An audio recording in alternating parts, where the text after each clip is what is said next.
Welcome to America Open for Business, where we talk with high-growth entrepreneurs and leaders who have found success in one of the world's most important markets. Hello, everybody, and welcome to America Open for Business. I'm the host, Cameron Heffernan, and welcome to the show. Today's episode in our Founders and Owners series is brought to you by Your B2B Marketing. That's us. We are a truly global marketing agency. Many mid-market B2B companies, they face challenges as they enter new markets, whether expanding across borders or working in areas outside of their home region. We handle end-to-end marketing from strategy all the way through to execution, and that gives our clients the freedom to focus on customer growth and not marketing initiatives. You can discover how we can drive your expansion by visiting our website. That's yourbtbmarketing.co, not .com. Past guests of this show, America Open for Business, have included Brian Smith, the founder of the UGG brand of boots, the billion-dollar consumer footwear brand, and Ben Tija, founder and CEO of Earthly Wellness, a $20 million plus e-commerce wellness company here in Ohio. And today's guest, who I'm very happy to welcome to the show, close friend of mine, Greg McDonough. He is the founder of Blackburn Capital Advisors. Greg is a seasoned executive and Ironman triathlete. We'll get a lot into that today too, who has owned and operated businesses in the professional services sector, helping them navigate through good and tough times. Greg is the host of the Chief Endurance Officer podcast and an 8-time Ironman finisher. Is that the right number? It is. Working That's on awesome. number 9. Awesome. Well, welcome to the show, Greg. Great, Cameron. Pleasure to be here. I'm really excited for our conversation. Yeah, me too. I'm going to jump right in. I like to start the show with a very broad question, and you can run with it every way you would like. How do you help people? How does your company help clients? Certainly, and I appreciate you asking that question. So we help business executives, association executives fill their financial blind spot. Many of us as entrepreneurs, we start a business, it starts growing. All of a sudden, we've got employees, we've got marketing budgets, we've got lists and lists of things to do, and we spend a lot of our time sort of running our business instead of working on our business. And so what I do is I free up time for those executives to spend more time on their business and less time in their business, with the concept of, hey, I've seen millions and millions of financial statements, I've seen hundreds of different companies, and I could short circuit or time collapse the time required for an executive or an association director to sort of understand their financials and the story that it's telling or not telling. Mm-hmm. And I could also bridge that gap between, again, the marketplace, or if they're dealing with an issue with their CPA, or they've got an issue with the bank or an opportunity, I can help play that middle person role and really free up a lot of time and provide them some confidence in their data. Mm-hmm. Without you, what would they be facing potentially? Ask that one more time. Without your services and your expertise, what issues could they be facing? Yeah, great question. Another good question. They could be making business decisions off of incorrect data.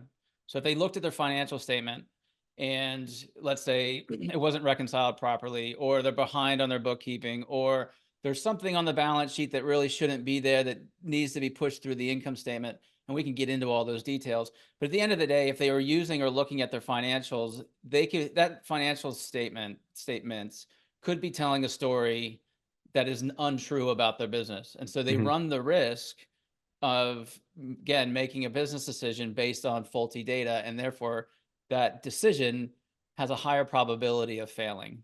Mm-hmm. Can you walk us through how a client engagement might look? Someone reaches out to you, and where do they usually start? What kind of a pain point do they initially express to you? The kickoff generally is a point of frustration, that they're not using their financials, or the story that they're interpreting from their story. The big question is this, Cameron. They get to the end of the year and they see all this profit, and then they look in their bank account and there's no money in the bank. Well, where is it, right? And it could be they took distributions and they forgot about it. It could be that it's sitting on the balance sheet and accounts receivables that aren't collectible. So therefore that really truly isn't income for their business. And so the profitability is false. And so it tends to be that. I've also A lot of my clients that come to me expect their CPAs to provide this type of service. Yeah. And they come to me in frustration and say, hey, Greg, my CPA isn't providing me any sort of month-to-month support. And nor should they. They very much focus on tax preparation, compliance and those types of things, unless that relationship has been articulated. But most CPAs won't provide you the white glove hand-holding service of truly understanding. And a bit of part of my process, I'm also educating my clients. And so as we walk through a monthly financial analysis or a quarterly strategic plan, we're talking about what inputs create what outputs through their financial statements. And so that we can predict behaviors or predict future outcomes because we know we're doing X and Y on a weekly, monthly basis. I've heard it said before that a bookkeeper and a CPA is more about what has happened in the past, what has transpired. A CFO focuses more on going forward and what's coming down the pike. Do you agree with that? 100%.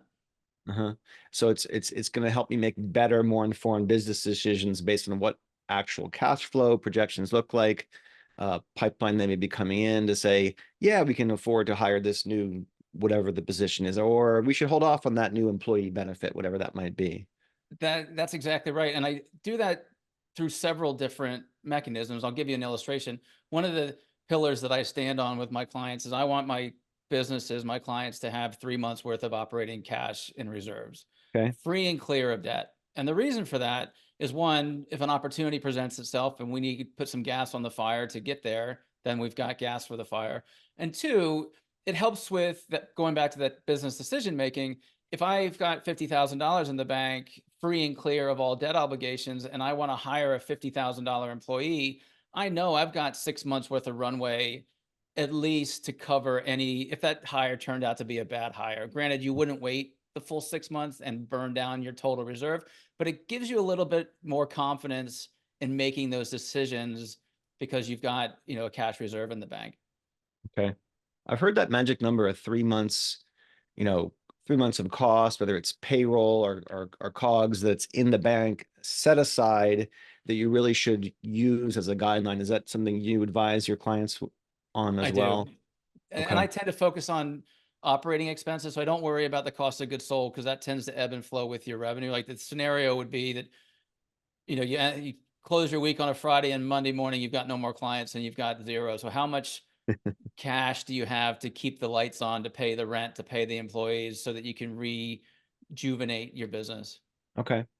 At the outset, you mentioned that you work with both companies and associations, very different kinds of animals. What are good profile of the type of client that you would work with? You can look at each of those if you'd like, a good ideal customer profile for you. Yeah, thank you for asking that. So on the company side, I tend to work mostly with the CEO, business owner, or the executive team, and I'm filling that strategic financial role. And it can, can be either, on an interior designer, a studio that's got 3 or 4 designers, and he or she just doesn't want to spend the time to understand and learn their financials. So I sit on their shoulder and I help, one, with the understanding of what's going on sort of month in and month out, and two, sort of managing the bookkeeper, and then going forward, providing information for CPA. So that's a very typical client. And I call that financial management coaching. So I'm really playing a role of a coach versus doing a lot of work.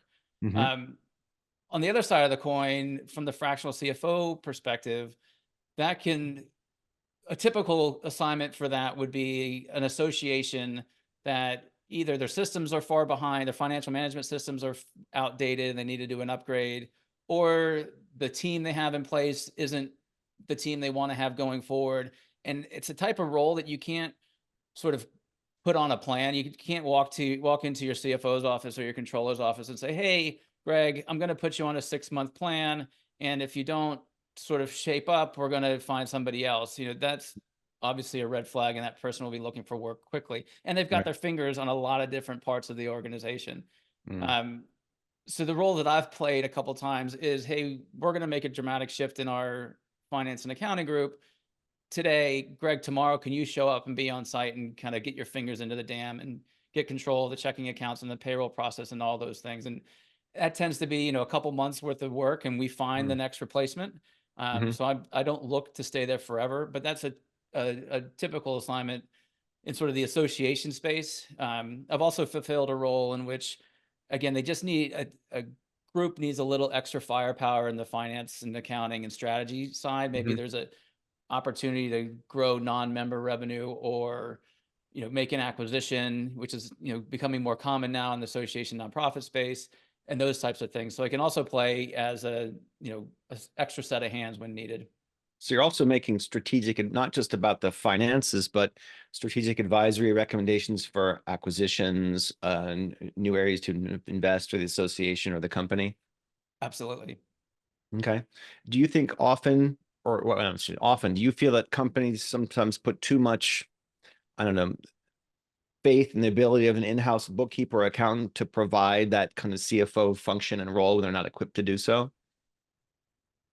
Yeah, I'd say so. I think the executive doesn't know what they don't know, Mm, and they probably don't look at their financials as a tool. They look at, to your point you made earlier about the looking backwards. They're looking at their financials as, what was the score of the game that ended last night?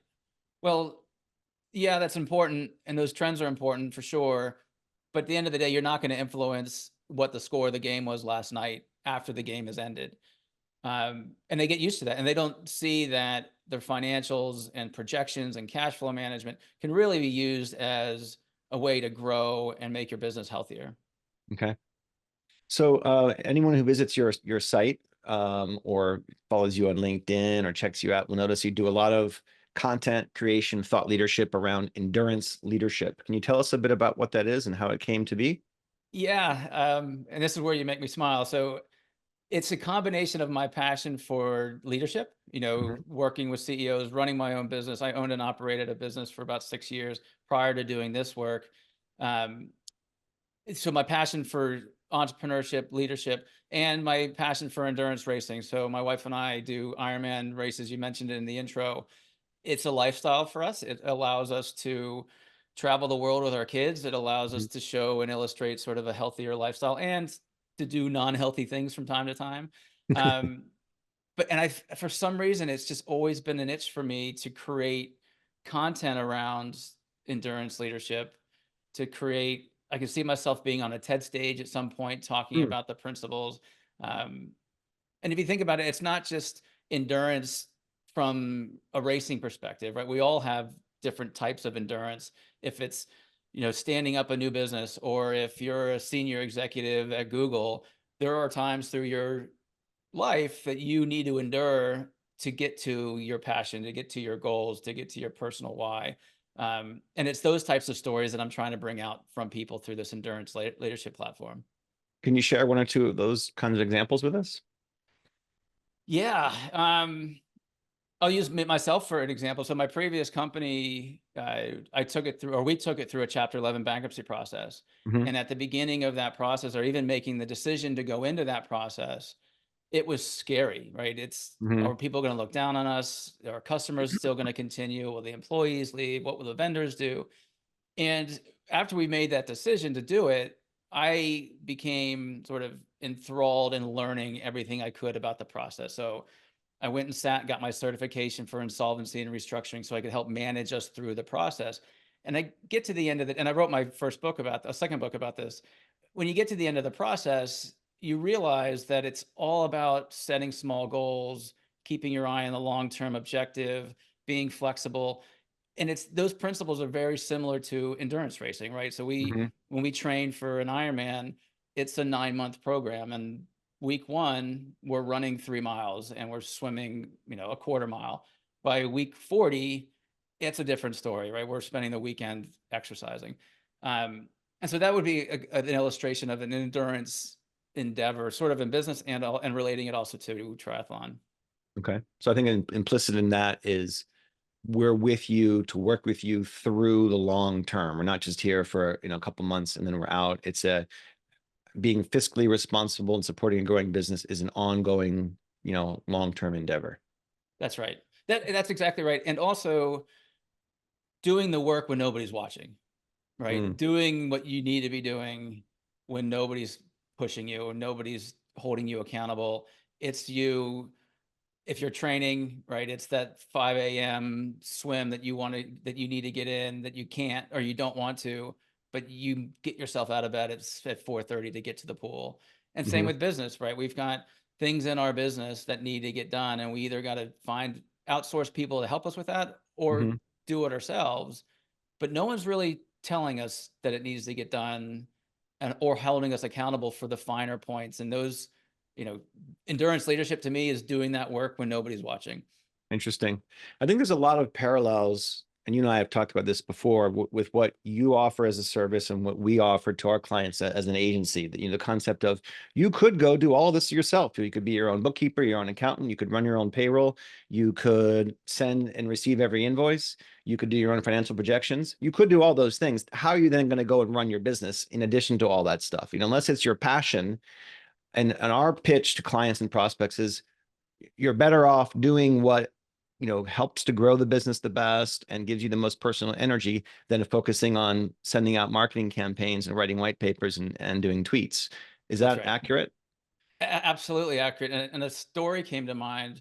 So I work with an interior designer out of New York City, and we've been working together now for, I think, 3 years. And when we first started, it was too much credit card, cash flow, sort of randomness, a Mm-hmm. lot of worry and risk when you come up to sort of tax time, like how much am I going to owe the Mm-hmm. IRS, or how much am I responsible for?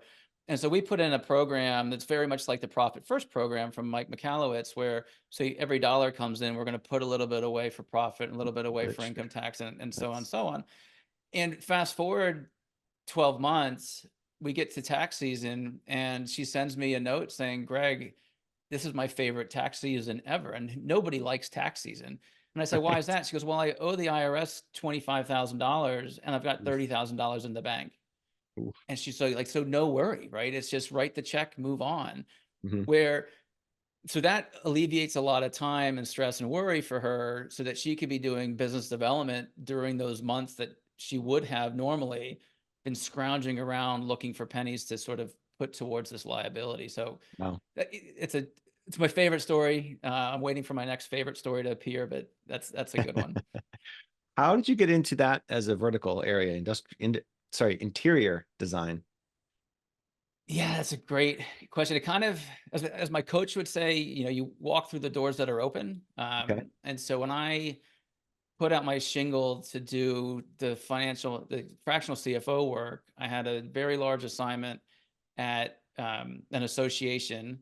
And then within my forum, I was also talking about putting out this business and financial management consulting. And one of my forum mates has a friend who's this person out of New York, Mm-hmm. and her and I connected and started that relationship. And then my coach has another friend who's an interior designer. And so the sort of the word of mouth started to come to me.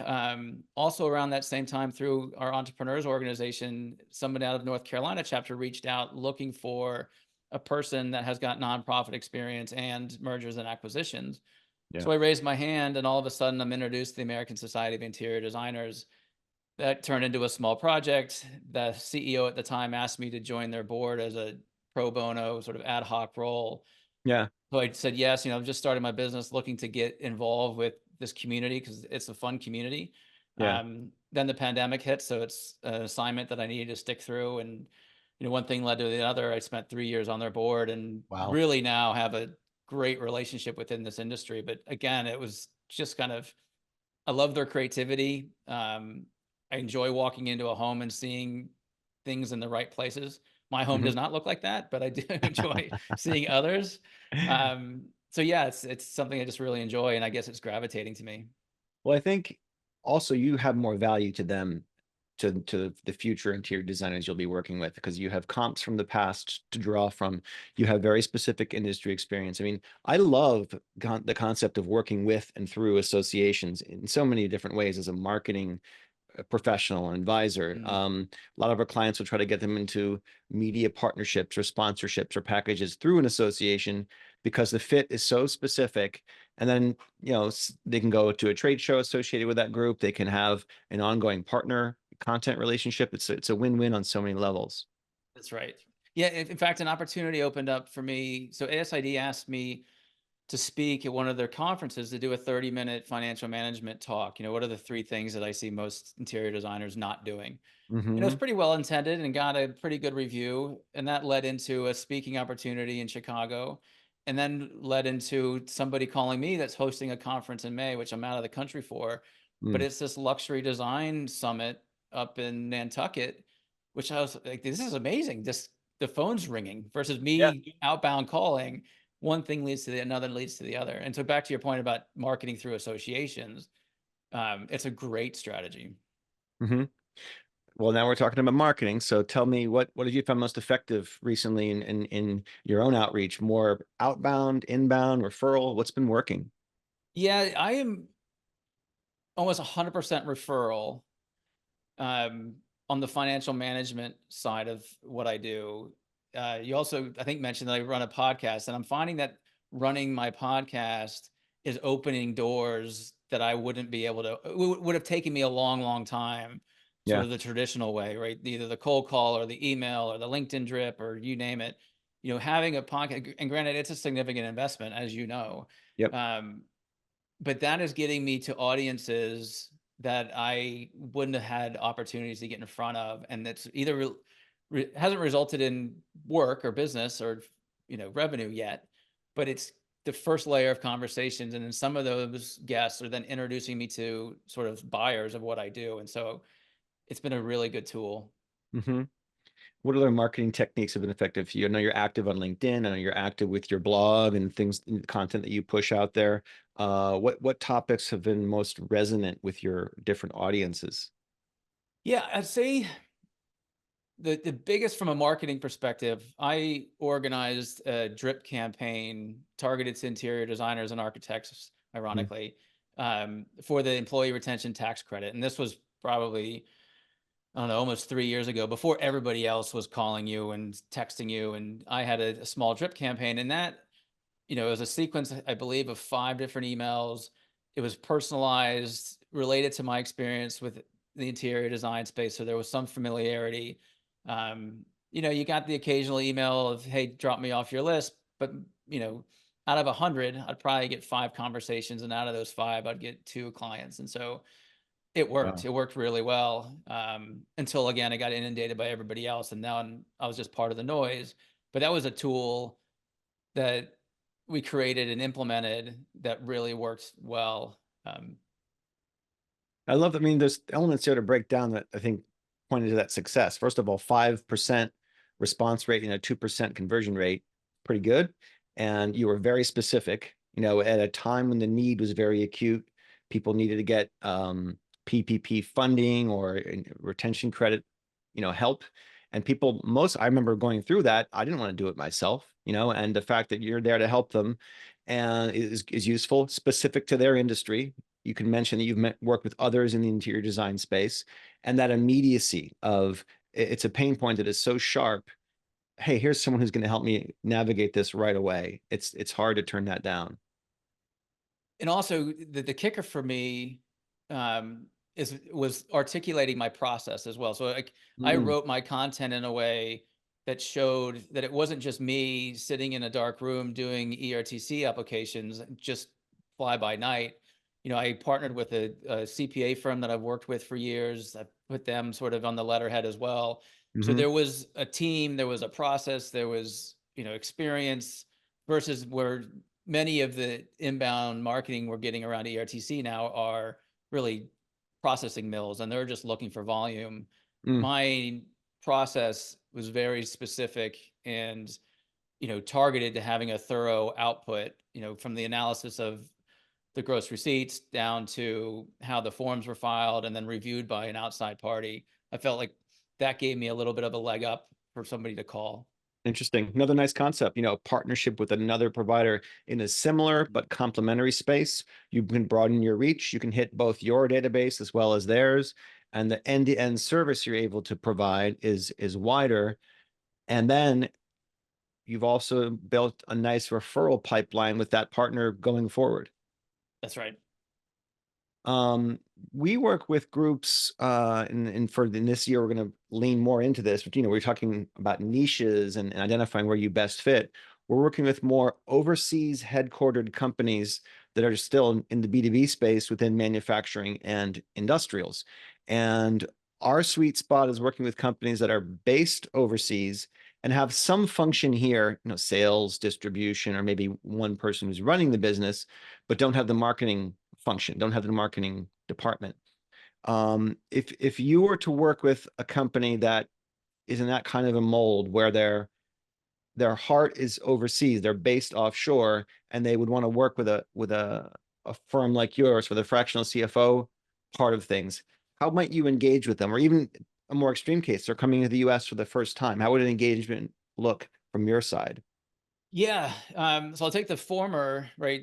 Let's say well, one, I'm a dual citizen, so I'm US, UK, so I can do work both sides of the Atlantic. I haven't yet, so whoever's listening, please call.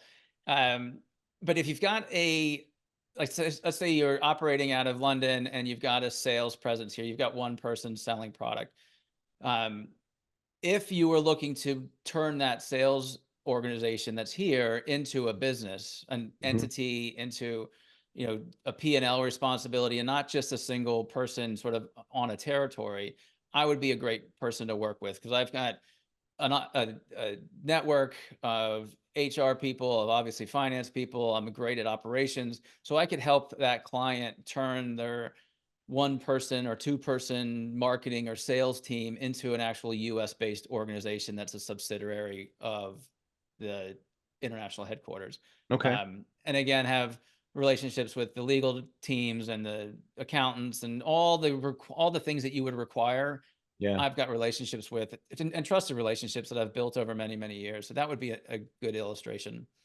And then I remember when I was based in Europe, you have an obligation as a foreign-owned company. There's a different tax filing. There's a different obligation there. You would work with people, and you wouldn't do those filings, but you could point them in the direction of somebody who could help them with those kinds of aspects. That's right. And play the middle person, right? So we've selected XYZ CPA to help us with our foreign filings. Your 8 hours of phone difference, why doesn't Greg sort of take charge of the US bound things to do and report back? It allows, the business management team to sort of stay focused on their business management. And then I would highlight what they needed to have their attention pointed to. Okay. So again, similar theme that we've been hitting today is you stick to your lane, you stick to your swim lane to keep your Ironman triathlon example working, but stick with what you do best. We will take care of the tax filing, the financials, and in my case, the marketing, the outreach. You go run your business. That's right. Stick with what you do best. I am going to ask you one last question, but before that, I'm going to give you a chance to plug your website as well as the name of your podcast.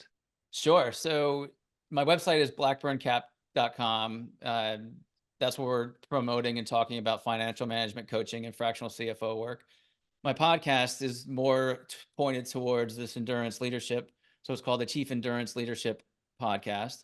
And our guests tend to be entrepreneurs, business owners, Olympians, Paralympians, challenge athletes, leadership gurus. And really, I'm trying to bring out this content around endurance leadership, because I feel that my two worlds are going to combine at some point in their life. And either I've got clients in the endurance space that become guests of my show, or vice versa.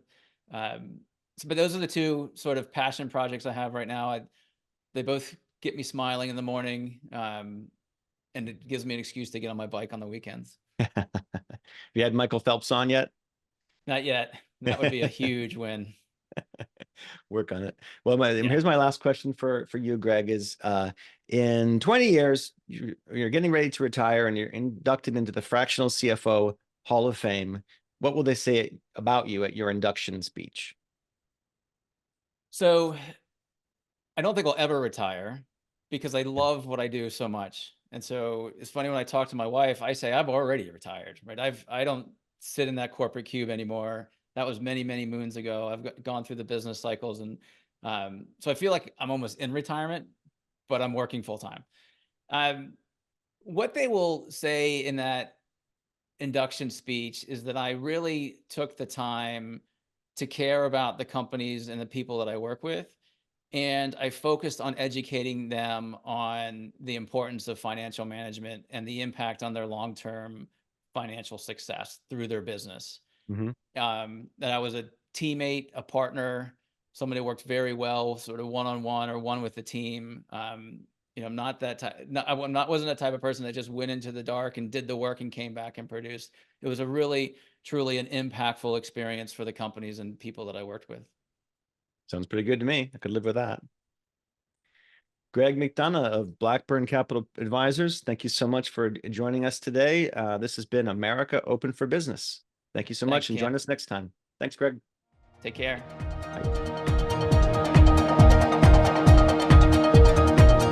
Thanks for listening to the America Open for Business podcast. We'll see you again next time, and be sure to click subscribe to get future episodes.